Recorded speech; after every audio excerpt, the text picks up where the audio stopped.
नमस्कार.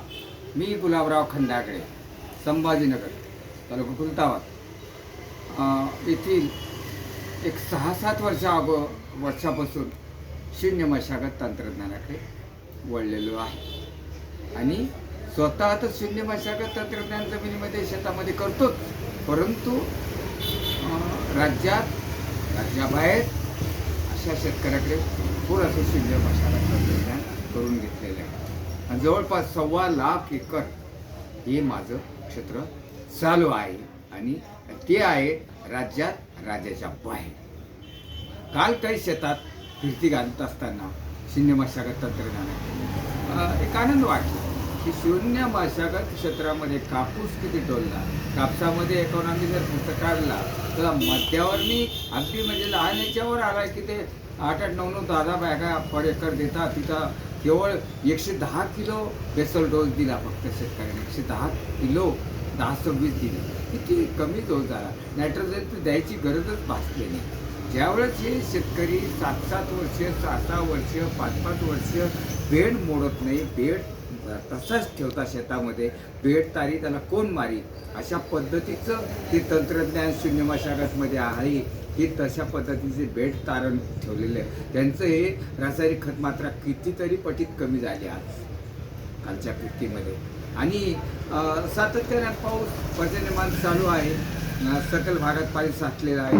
पण शून्य मशागत तंत्रज्ञानमध्ये बेडमधून पाणी बाहेर निघतं, हातीचं पाणी झालेलं बाहेर निघतं आणि कमीचा पाऊस झाला छोटा तर जिरून राहतं. एक मस्त काम त्या शून्य मशागत तंत्रज्ञानाचे आहे. आज अलीकडे वाशिम, यवतमाळ, पुसद, हिंगोली, त्याच्यानंतर वर्धा, नागपूर, इकडं सांगली, सातारा, कराड, इकडं धुळे, नंदुरबार, जळगाव अशा जागेला सुद्धा पावसाचा पर्जन्यमान खूप चालू आहे.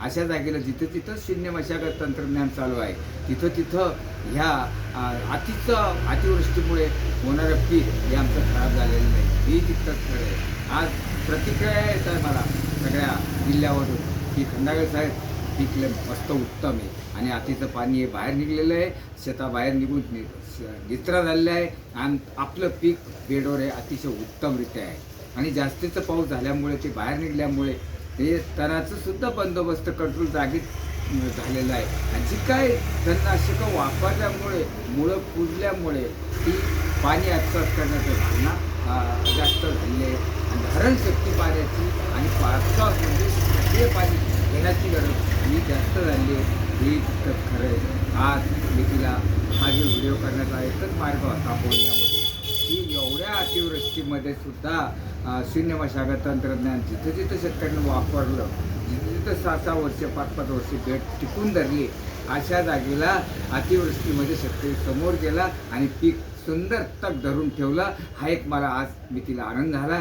त्या अनुषंगानं हा व्हिडिओ तयार केला आहे मी आणि कालची जी भेट दिली मी फुलंब्री तालुक्यामध्ये 8-9 जागेला, त्याच्यामधून एक व्हिडिओ लागला. ते हे खरोखर वाखाणणार काय की खरंच हे काम आपण स्वीकृत करावं आणि शून्य मशागत तंत्रज्ञान स्वतः अंगीकार करावं आणि इतरांनी सांगावं आणि ग्रुप उभे करावे आणि सदन जमीन सुपीक करावी. धन्यवाद. नमस्कार.